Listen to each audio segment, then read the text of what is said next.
Welcome back to the Gillett Health Podcast, where we give you tools to develop a balanced approach for health.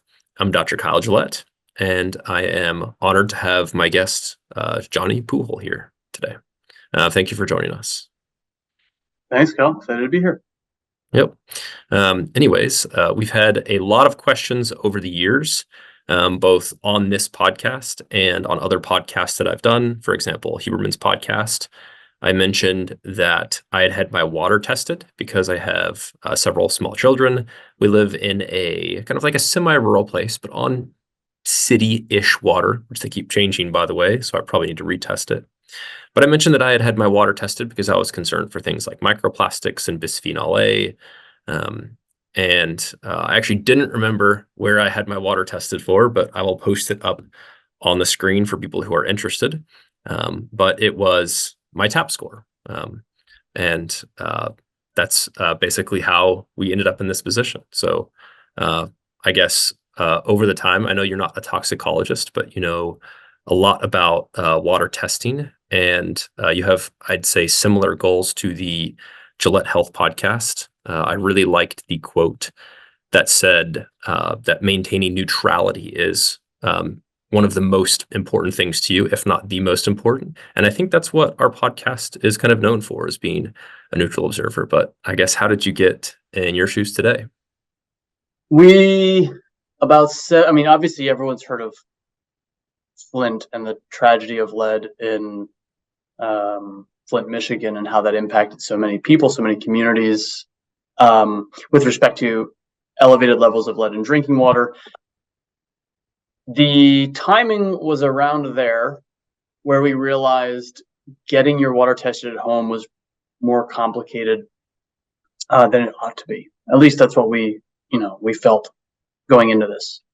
And I'll preface all this by saying we have been learning as we go the entire time. We have most of our team has backgrounds in analytical chemistry, laboratory chemistry, water quality, of course. But none of that really prepared us 7 years ago for the complexity of environmental lab testing.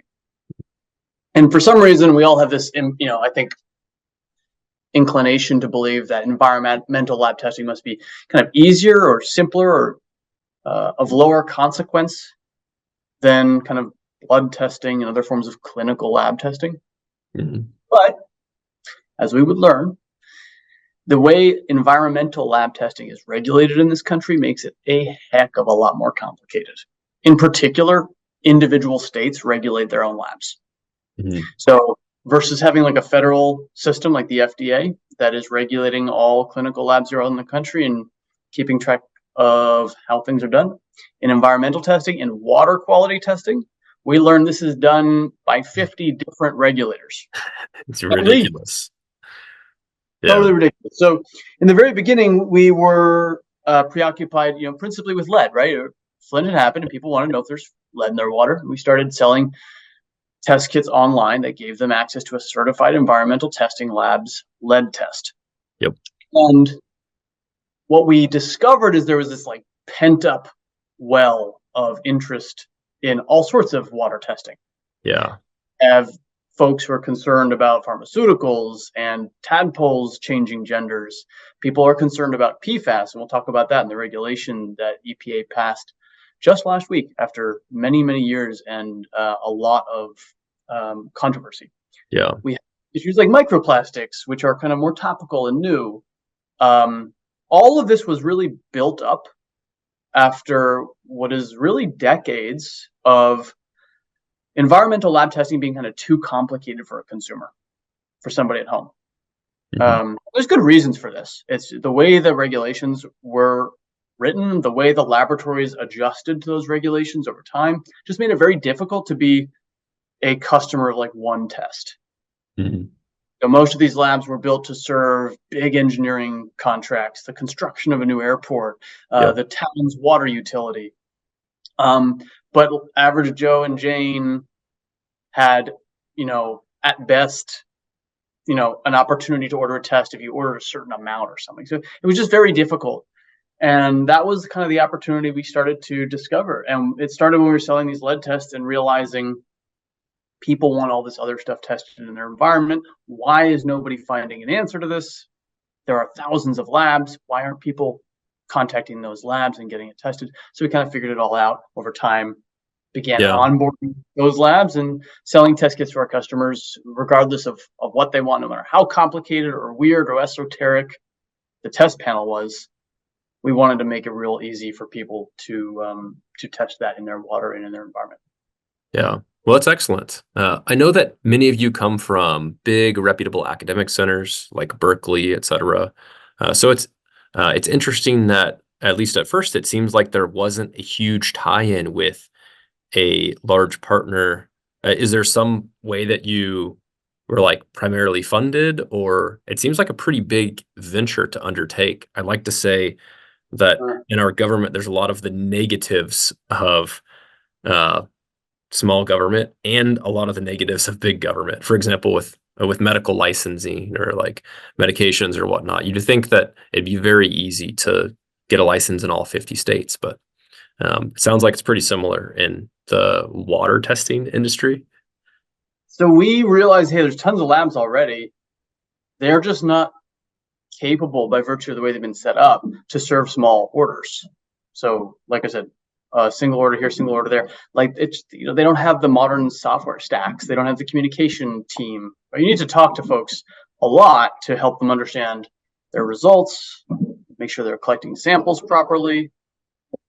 It's not super intuitive all the time. And so labs just didn't organize around that. We began, I don't know how far you want to go into the business side of things, but we got pretty lucky in business world.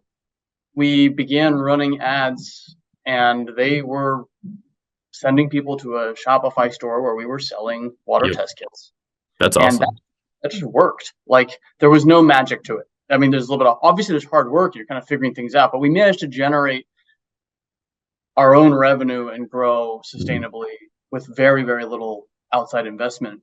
And so you didn't have a $100 million seed, whatever you call it, funding, and executive offices in downtown San Francisco, and a board that's telling you don't test water from these specific places.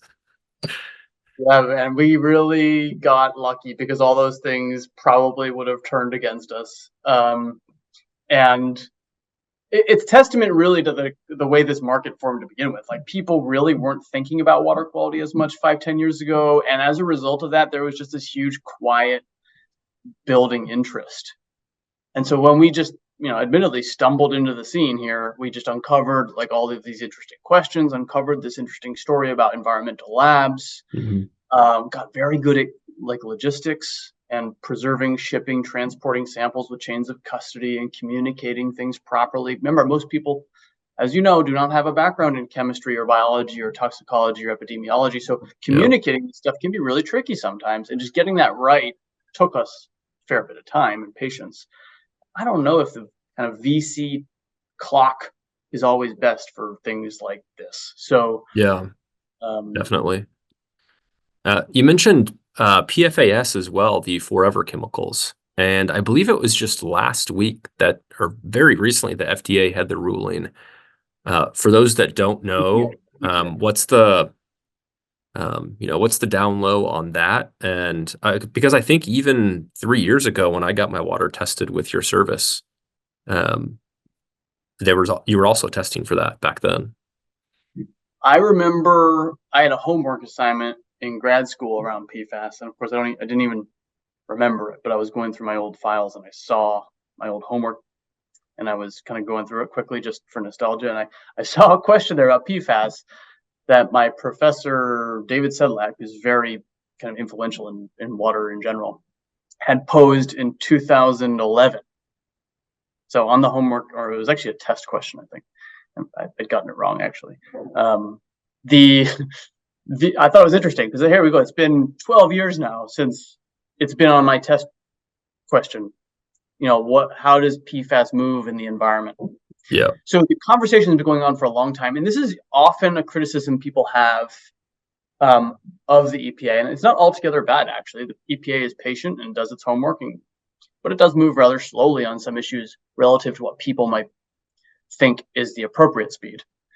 Long story short, it took easily more than a decade for PFAS to be both recognized in drinking water and in our environment, and now finally have a regulation. Yeah. So on April 10th, the EPA passed the final regulation here. I think it's called National Drinking Water Standards for 6 PFAS, and it includes PFOS, PFOA, PFNA, BS, PFBS, PFHX, and GenX. So they're very long compounds. They have these acronyms people It's use. a lot of alphabet soup there.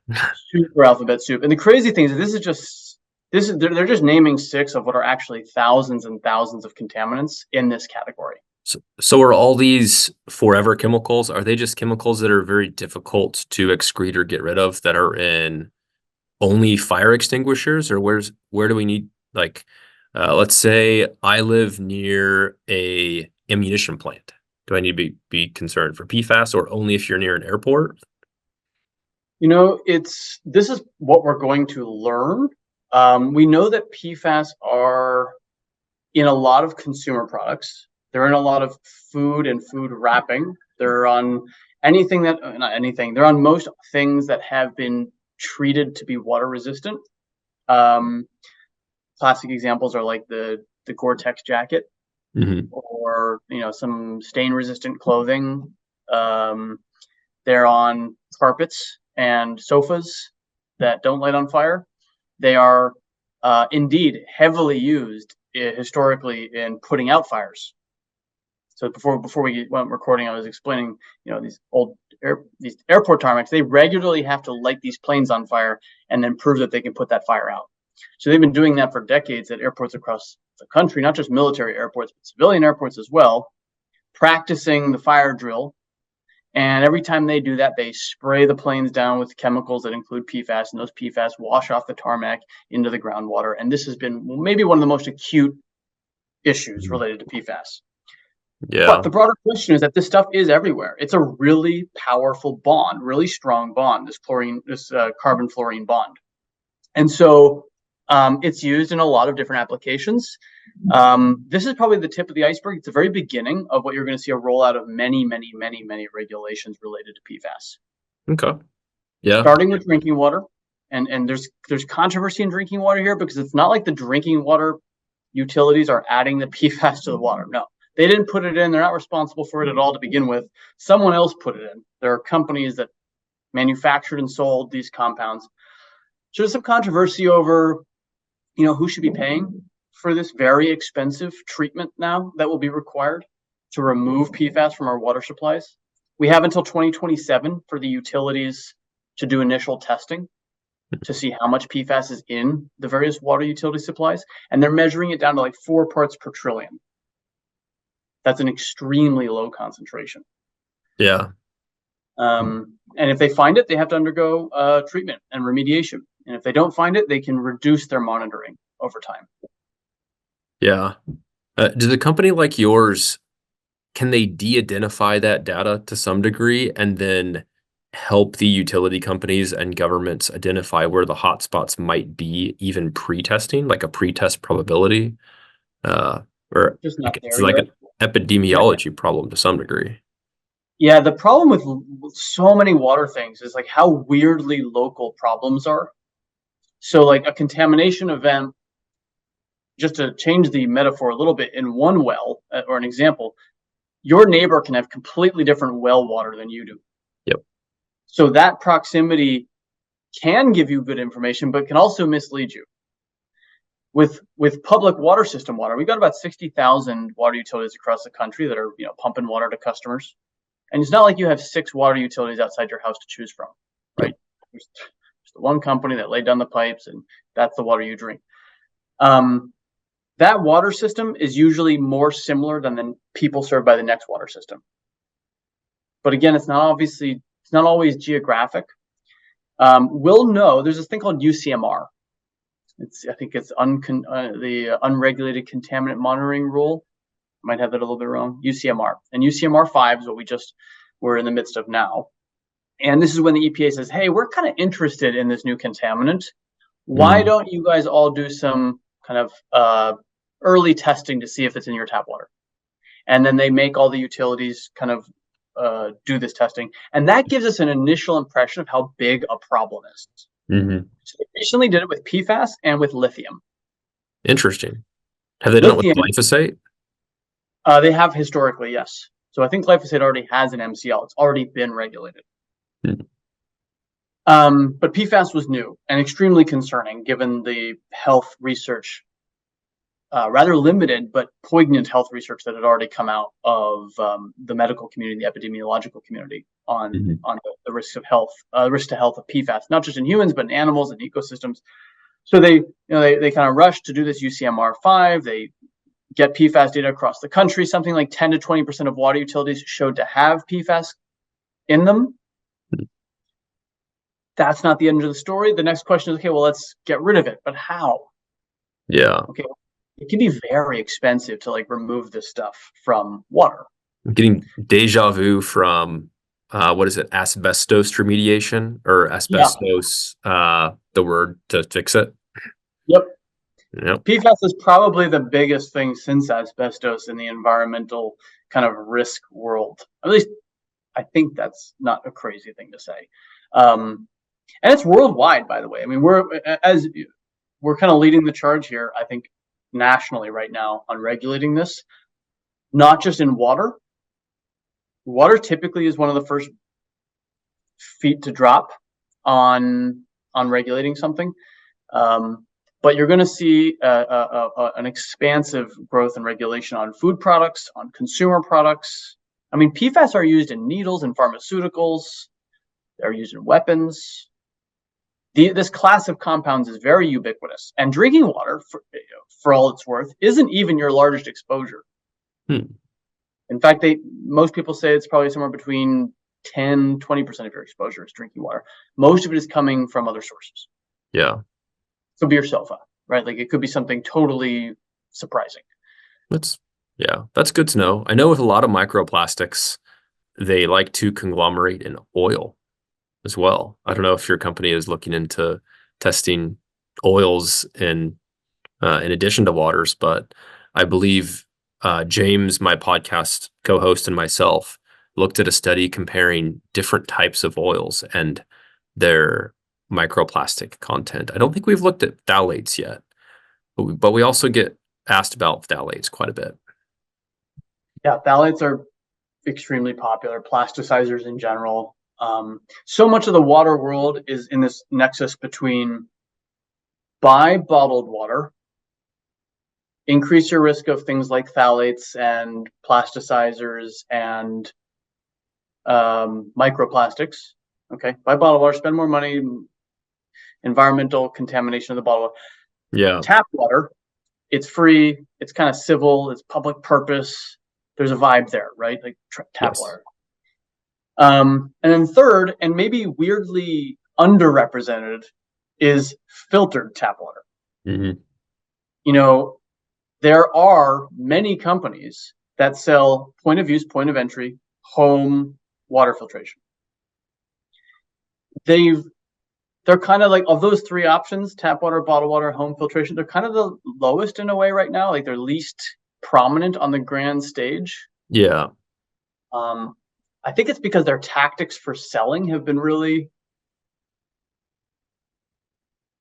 underwhelming for the last 10, 20 years. I don't know. I've never seen, I mean, I'm in the industry. I've never seen an ad for a water filter and been like, hell yeah, I don't care what our budget is. We're getting it. It's not that exciting. And I think that is probably the same for everyone else. And so the experience of buying these filters at home, while super important and useful to do, hasn't been terribly exciting for a lot of people.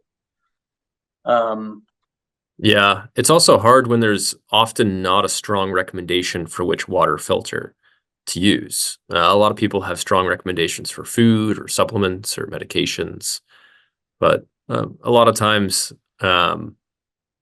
there's, like you said, less enthusiasm. I suppose, is there a top list or a top concern list of what we need to watch out for in our water when it comes to supplements and medications and hormones? I know when I got my water tested, I added that on. I got I think it was called the Advanced City Water Test or something like that.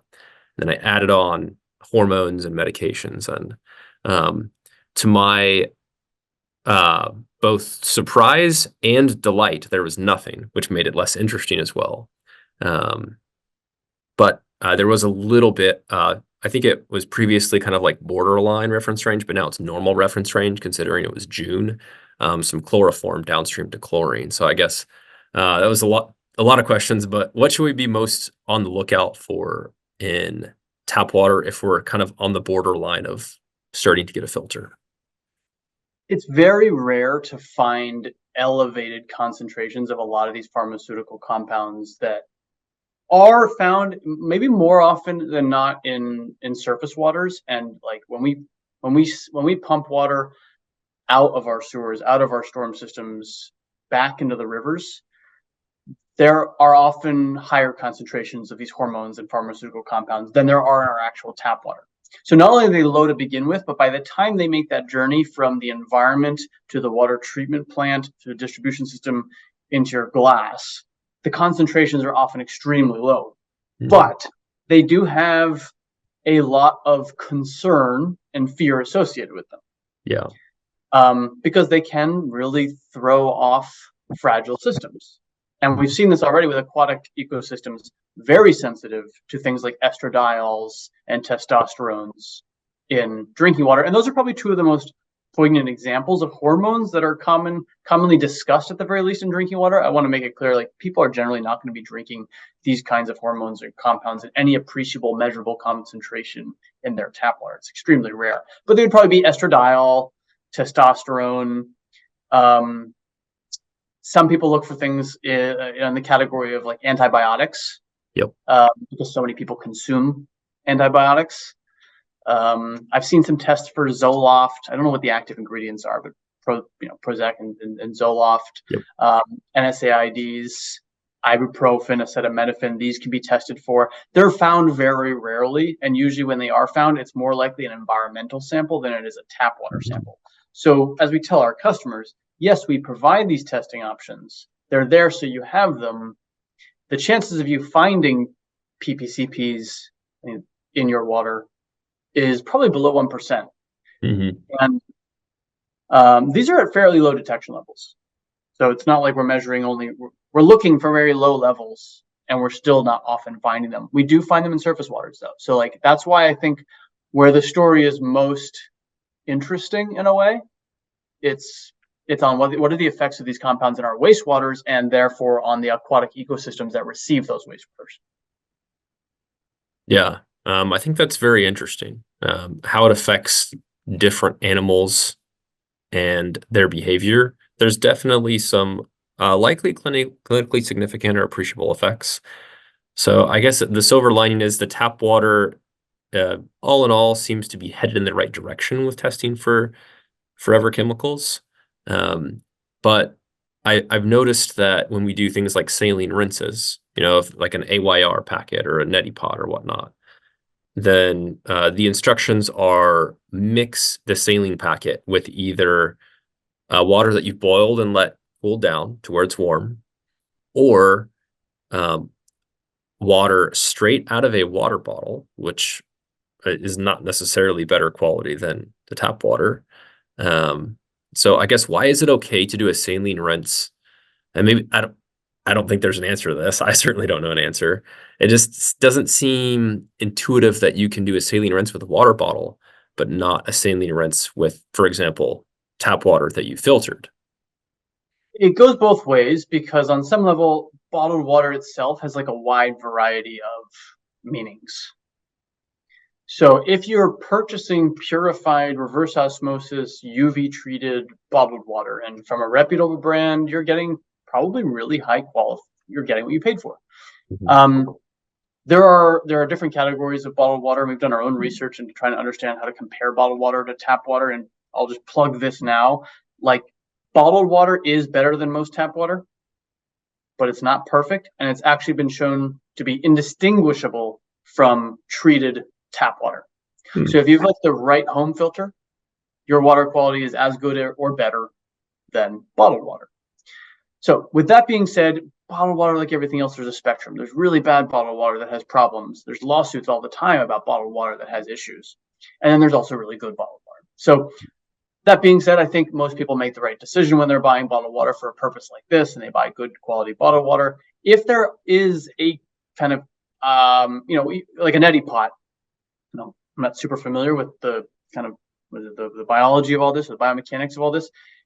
Your nasal cavities, your nasal passages are going to be more prone to infections if you're pouring like warm water with organisms live in that water into your nose. To reduce the likelihood of having some kind of a weird infection or allergic reaction, you want to have the cleanest, purest water for that purpose. And that's probably why they say that, like, hey, buy bottled water, because it's more likely going to be safer from those kinds of things than average well water or tap water. And I think in an instruction like that, you don't know if your customer is getting tap water from a great water system, a very troubled water system, or from a private well. And in a private well, 14 million homes across this country have private wells. There's no one regulating that water at all. So you wouldn't want to write in the instruction someone from a private well to use their well water for. If you have a well, then it seems reasonable to make the recommendation they should test their water.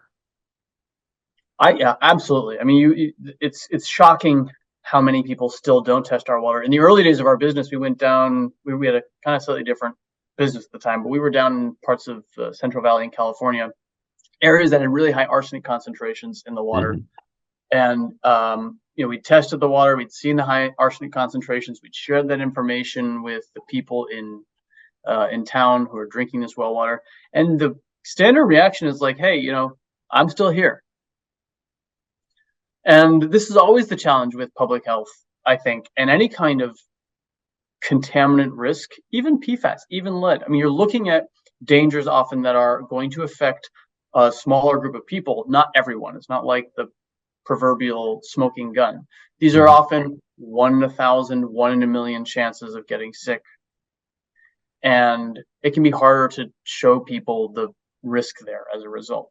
So well water, folks with well water, you cannot taste, you cannot smell, you often cannot see any of these contaminant risks, including things like arsenic and PFAS and lead and strontium and uranium. No taste profile whatsoever. You can have the most delicious water you've ever tasted, and it could be extremely dangerous. Yeah. That reality is hard to overcome without testing. Yep. And you can't get those dinky test strips that they sell for $5 to do it. Those have a purpose. You can go to Home Depot and they have like little dip it in dipsticks. These work for like chlorine testing in pools. They're going to be less accurate. There's a reason the lab equipment costs millions of dollars, right? If they could do the same thing with a dipstick, trust me, they would. The dipstick can give you coarse level readings on certain contaminants and not very accurately. So you can see part per million concentrations or tens of parts per million. You can't see part per billion or part per trillion. Yeah. Speaking of specific contaminants, not to diverge too much, I remember years ago when I ordered my test, I had some degree, I knew I wanted to test for hormones and medications, even though the chance was low that there was anything. But I kind of had trouble knowing what to test. I was trying to read about VOC and SVOC. And from like a medical standpoint, I thought, I want to see some microplastics, but also I want to see your general contaminants like lead and arsenic. Is there a cheat sheet of where someone should start if they're listening and they just wonder, what should I start with testing if they are on tap water versus well water? Absolutely. We have cheat sheets, and I can send you some, and we can put those maybe in like the notes or something. We also have We'll put them there. A really helpful website where you can kind of, mytapscore.com, shameless plug. But here's why. I mean, you can go in there and you can say, hey, I have well water. These are the kind of core things to test for. These are the more esoteric things to test for and why you would choose them. Maybe it's because you live next to a dump, or maybe it's because you live next to an airport, or maybe you're in an agricultural area. The geography matters a lot. Or maybe you just have a particular risk profile. Like some people who are expecting children or infants in the home are going to have certain risks that an adult won't have. So you can go through, we have our own little tool that you can use and identify which tests make sense, because it's not worth testing everything. It never is. It's just way too expensive. And most of these things aren't a risk factor to you. We give you a little kind of quiz where you can use our website, figure out what test kits make sense, depending on your water quality. Perfect. That's wonderful People that you have that. Yeah, and then what honestly just ends up being most helpful to most people is we have a live team of experts that just chat all day long, and that's what we're paid to do. You can come in, you don't need to order a test kit, you can just talk to us, and this has been our secret sauce since day one. We're willing to have those conversations with customers and look up data with them, understand their local area, choose a test kit accordingly, balance budget with risk. This has been kind of our business practice, and it works better than a quiz. Even, we tried making the quiz. Frankly, we thought in the beginning, oh, this is great, we'll automate the whole thing. People sometimes like to just chat with someone. That's nice. What if they tell you that they've lived near Camp Lejeune for the last 50 years? Call a lawyer. Yeah. Probably what I'd tell them. Yeah. There's Camp Lejeune, like so many, I think, like military bases and airports around the country, around the world, that you're exposed to more dangerous, hazardous compounds in your environment more frequently. And it's partly because of the activities that are taking place at Camp Lejeune and at airports. And it's partly the fact that you're so regularly exposed to chemicals that aren't necessarily going through the same regulatory process as normal tap water. Yeah. And it can make you really sick. There's like lots of hot spots around the country where people die and people get very sick living close to areas like Camp Lejeune. Yeah, it's unfortunate, but there's a whole conversation about environmental justice here, where like typically you find these most contaminated areas next to lower income areas. It's no surprise why that happens. And it's unfortunate because it paints a very bleak picture of humanity. Yeah, we kind of live near an old World War II ammunition plant, kind of in the same watershed area. And that's another reason why I wanted to get tested. And I also have a couple kids and another pregnant wife as well. But and I believe I did several years ago too. I'm sure I did off and on. But anyway, the viewership might be wondering, it's good that the United States, has seemingly taken some steps to prevent Camp Lejeunes over and over and over again, if for no other reason than to just prevent hemorrhaging millions or billions of dollars. But what can people do, if anything, that live in other countries? Do you test water from other countries as well? We do. They call in, they message in, we ship. It's more expensive for everyone. We're growing into Europe this year. Currently, international is Mexico and Canada. And then for people who are willing to pay an arm and a leg, we'll ship anywhere. But we're trying to bring the cost down because, good reminder, American water quality, American soil health, environmental health is actually pretty good relative to much of the world. And there are places, not just in North America and South America, that have much worse environmental contamination. But God, when you open up the playbook to, the full world, it's pretty frightening. I lived in India for a while, and anyone else, if you lived in India or China or some of these countries where there are less regulations around exposure, and you're like walking on the sidewalk and you're like, that's definitely extremely dangerous and hazardous for everyone who's walking by. Those risks are much. I was going to ask, hypothetically, let's say I ordered a couple test kits and I brought them over to my missionary friends in Nepal. I've been to Nepal before. Or let's say another country, and tested the water there. I suppose might be difficult to get back. I don't even remember how big the sample was, but then somehow brought it back and then shipped it in. Would that presumably also be tested? Yeah, so the main consideration when shipping long distances, long times, is the hold time. How long can that sample survive intact Yeah. between sample collection and lab? And it's, for some compounds, it's no problem at all. Lead isn't going anywhere. However, coliform bacteria and E. coli and other microbes that have to live and die with temperature and stuff, they're not going to make the trip. And Yeah. so there's always considerations. Hey, what do you want to test for? If it's heavy metals, you're in luck. You can transport those samples just about anywhere. There's very, very limited metabolism of heavy metals by organisms in a sample. I mean, there's very, very low chance of these things changing over time. Volatiles often have maybe some consideration. It's like, okay, well, have you collected the sample properly? Like, Yep. is there no headspace in the sample, no air in that jar? Well, then, okay, you can ship the sample a long distance and take your time.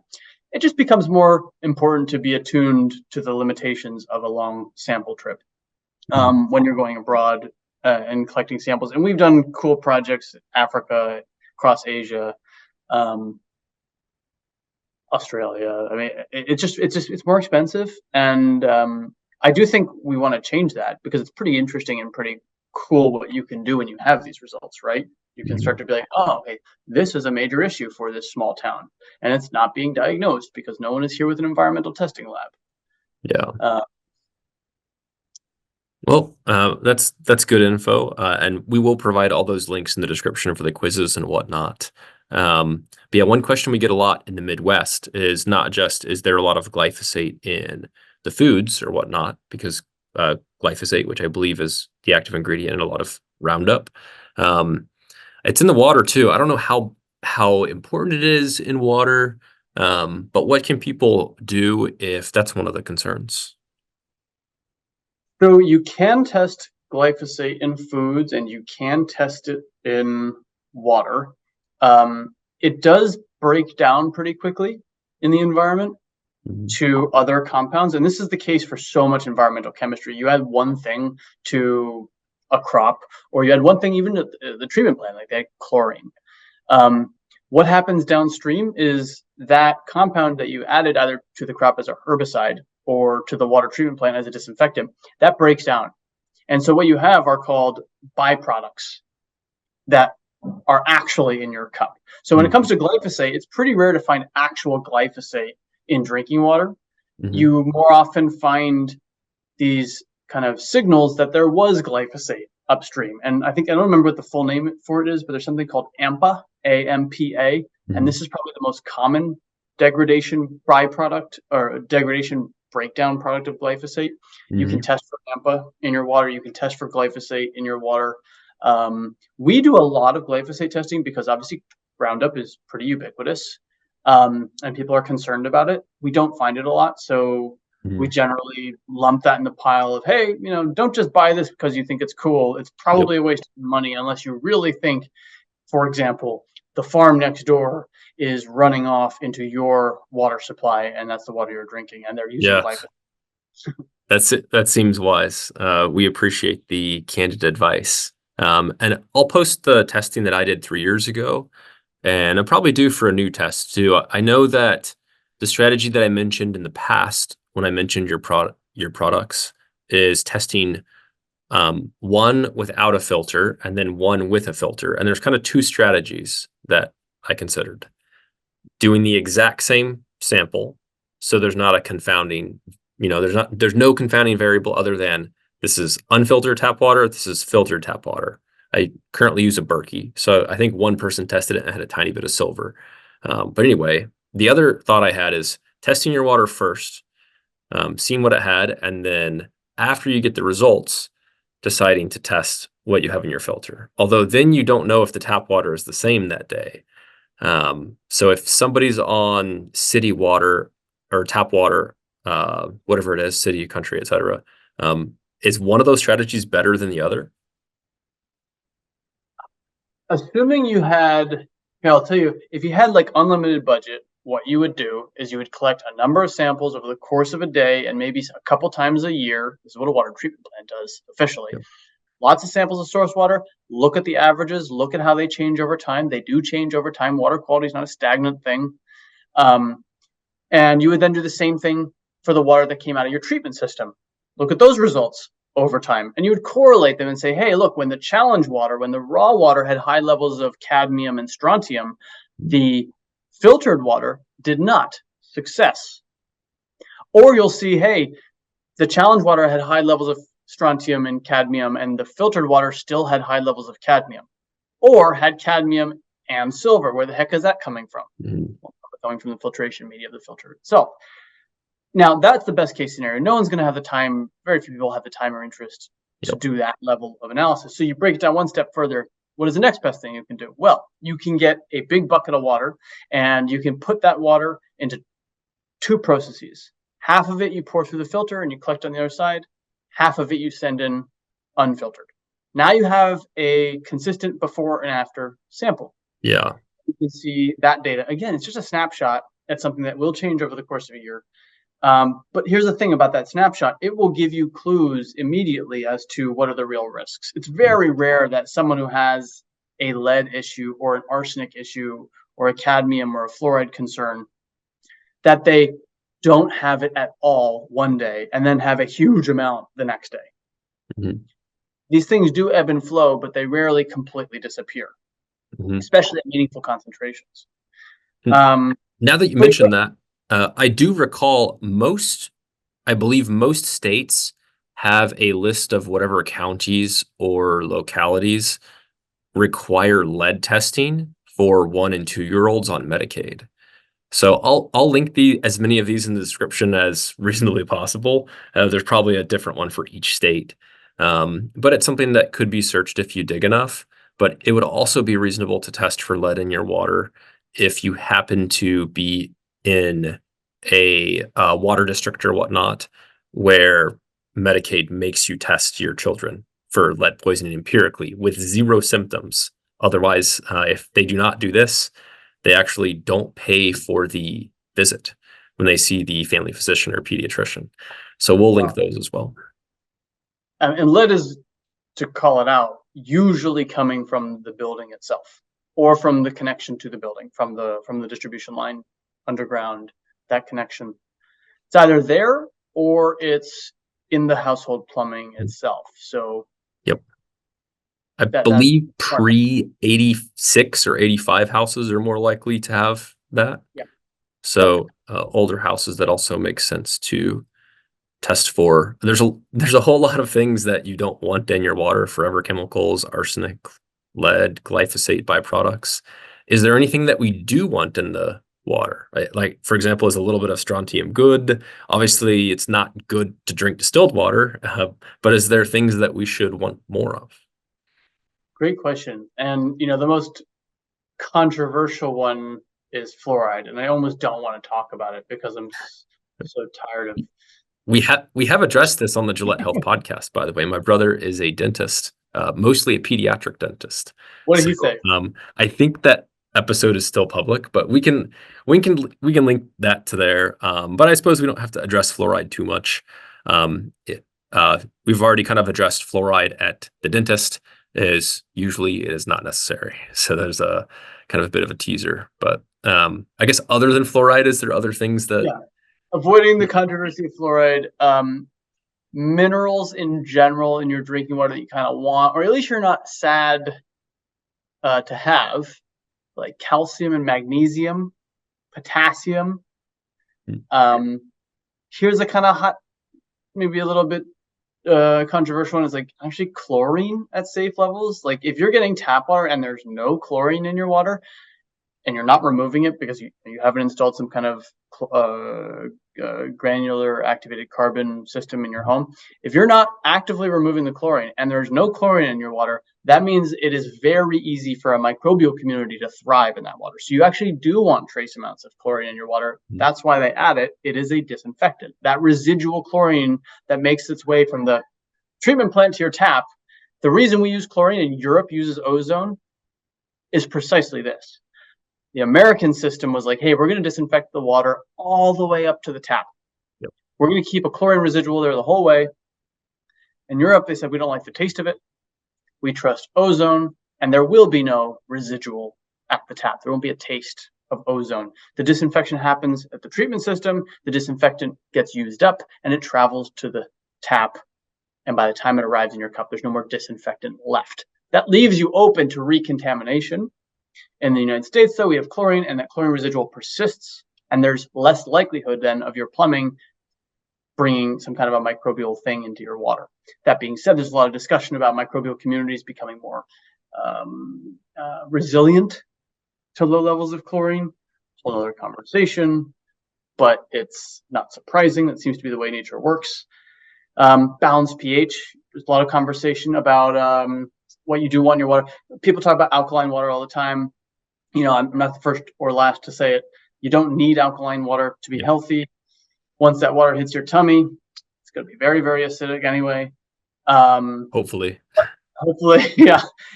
That being said, it's worth mentioning you want to have a good healthy pH water, somewhere between 7 and 9, 7 and 8.5 is typically quoted. Any lower than that, it's not that the pH of the water is necessarily making you sick. The pH isn't. It's just that at lower levels of pH, you're more likely to leach heavy metals from plumbing, and those can make you sick. Mine was 8.6, so I thought that was relatively alkaline. I don't know if it's enough for me to put my tap water in a bottle and sell it as alkaline water. Honestly, great. I've been waiting to see the first deuterated bottled water company. I haven't seen that yet, but these deuterium enriched bottled water brands have got to emerge because it's the next thing. Semi-bogus, but not completely bogus. I mean, there's a shred. It's so much of environmental health. There's at least a shred of evidence that this is a good thing. Isn't the water on Earth more concentrated with deuterium isotope or whatever it's called compared to the rest of the solar system? Yes. That's I don't remember why, but I remember thinking if aliens ever come for us, then that's probably what they're after. I think you learned that in one of these let's say not Family Guy, but I feel like I heard the same thing on one of these Futurama or something. Perhaps so. Yeah, maybe some Stargate or something. But I think it's true though. I think there's something about it's a hydrogen isotope, and I think it is somehow a fingerprint of water on Earth. Yeah. Speaking of hydrogen water, and deuterium is heavy water, I think is what it's called, heavy water. But yeah, what people are making hydrogen water now, which there's almost no clinical evidence of. Even as recently as last week, I looked up into Google Scholar and I saw a few of the things that it presumably helped with as an antioxidant. I just can't help, and I don't know what your thoughts are on hydrogen water. It seems fun to drink, and it's certainly not. It doesn't seem detrimental to health, but given the long line of antioxidants that have kind of fizzled out, resveratrol, polyphenol blends, et cetera, I can't help but be a little skeptical. Yeah, I think it's fair to be skeptical. I haven't seen a lot of clinical evidence. And again, I'm not a clinician nor a doctor, but I haven't seen a lot of clinical evidence on this. Yeah, there's hardly any, and maybe there will be some eventually. I'm sure there will be some eventually. It'll take its time because I think it's kind of trending right now, and we'll see if it actually sticks around. I highly doubt it's doing anything appreciable. But then again, we constantly learn how little we knew yesterday. So I never try to shame anyone too much for trying, unless it makes something overtly dangerous. For sure. No, I think that's a good summary, and we definitely share that in common. Again, your quote and your words, the only way that you can provide customers with honesty and clarity is maintaining neutrality. So in the functional health and fitness, the independent realm, I suppose, that's an important thing to have. We are proud of it. We're also aware of the fact that we're uniquely positioned to take that mission statement. I mean, everyone drinks water. Everyone lives in the environment. Mm-hmm. Because that market is so big, you can afford to be unbiased. So if you drink water, then consider testing testing your water. At what Uh, point in your life, right? yeah, I feel like considering you're made up of 60 or 80% of it, and the planet is too, and yeah, we're grateful for it. It'd be crazy to go your whole life never testing it once, if for no other reason, just for the experience. for sure. I think Environmental that's testing. yeah. Sorry if I cut you off, but I think that's a great takeaway.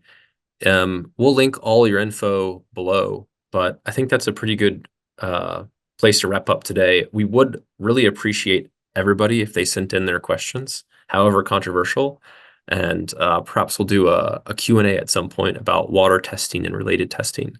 But any final takeaways, or where else can people find you for more information? Easiest way to talk to either me or someone else on the team is go on one of our websites. We operate from two main platforms online. One is our water testing business, mytapscore.com. There's live chat there, and email and phone and everything. Again, we really enjoy and believe in being personal. So water testing questions, mytapscore.com. If you wanted to test anything else, there'll be people testing diapers, shoes, skincare products, perfumes, sofas, plastics you put in the microwave. We can do all sorts of crazy tests. Super interesting on simpleLab.com. It's kind of everything that's not tap water. So either one of those avenues, you'll find us, and we'll be super helpful and hopefully help you find a test. And if it's really expensive, help you find an alternative that's a little bit cheaper, and we'll hold your hand. Perfect. We appreciate it. Thank you everyone for joining, and thank you for your time. As always, may God bless you with health and happiness.